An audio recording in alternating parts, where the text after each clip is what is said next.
শ্রীরামকৃষ্ণ অবতারের অন্তর্লীলায় একটি চিহ্নিত দিন 1886 খ্রিস্টাব্দের 1 জানুয়ারি। সেদিন পুরুষোত্তম শ্রীরামকৃষ্ণ তার জীবদুঃখে কাতর করুণা বিগলিত বিশ্বজনীন ভাবমূর্তিখানি ভক্ত সাধারণের নিকটে উদ্ঘাটিত করেছিলেন। এর তাৎপর্য বুঝতে হলে আমাদের স্মরণ করা প্রয়োজন স্বামী শারদানন্দের প্রাণোজ্জ্বল ব্যাখ্যা। তিনি বলেছিলেন, ঠাকুরের দুটো ভাব আছে, একটা মানুষ ভাব আর একটা দিব্য ভাব।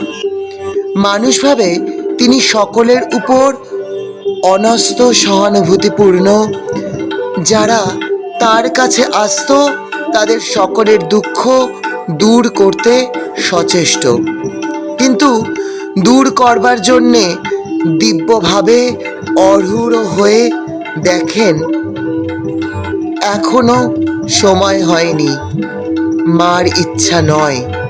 এরূপ দিব্য ও মানুষ ভাবে ওতপ্রোত তার জীবনধারা কাশীপুরের দিনগুলির মধ্যে সৃষ্টি করেছিল বিবিধ ভাব ও বৈচিত্র্য। তাছাড়াও আমাদের স্মরণ করা প্রয়োজন যে ঠাকুর শ্রীরামকৃষ্ণ প্রাগুক্ত ভাব ঐশ্বর্যের প্রকাশ দেখে সংশয় ও বিপরীত বুদ্ধির জ্বালায় জর্জরিত সাধারণ ভক্তগণ অল্প সময়ের জন্য হলেও আনন্দের উত্তাম উল্লাসে যেন বিচার বুদ্ধির অতীত ভূমিতে আরোহণপূর্বক দিব্যলোকে দেখিতে পাইতেন, যে যাহাকে তাহারা জীবন পথের পরম অবলম্বন স্বরূপে গ্রহণ করিয়াছেন তিনি কেবলমাত্র অতি মানব নহেন, কিন্তু আধ্যাত্মিক জগতের আশ্রয় জীবকুলের পরম গতি দেব মানব নারায়ণ। তাহার জন্ম, কর্ম, তপস্যা, আহার বিহার, এমনকি দেহের অসুস্থতা, নিবন্ধন, যন্ত্রণাভোগ সকলই বিশ্ব মানবের কল্যাণের নিমিত্ত। নতুবা জন্ম, মৃত্যু, জরা, ব্যাধি, দুঃখ, দোষাদির অতীত সত্য সংকল্প পুরুষোত্তমের দেহের অসুস্থতা কোথায়? সেবাধিকার প্রদানপূর্বক তাহাদিগকে ধন্য ও কৃতকৃতার্থ করিবেন বলিয়াই তিনি অধুনা ব্যাধিগ্রস্তের ন্যায় অবস্থান করিতেছেন।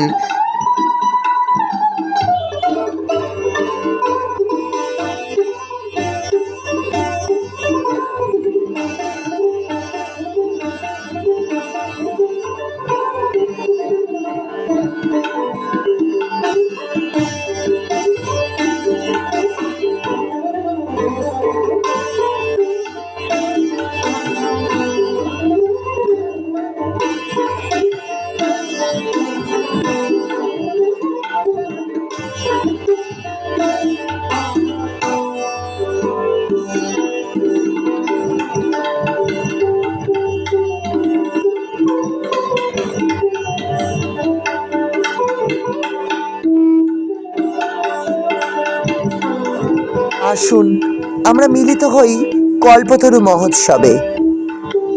মঙ্গলময় ঈশ্বরের কাছে আমরা প্রার্থনা করি আমাদের চেতনার চৈতন্য হোক। সকলে সুস্থ থাকুন, ভালো থাকুন এবং আনন্দে থাকুন। নতুন বছর সকলের শুভ হোক। জয় ঠাকুর, জয় মা, জয় স্বামীজি।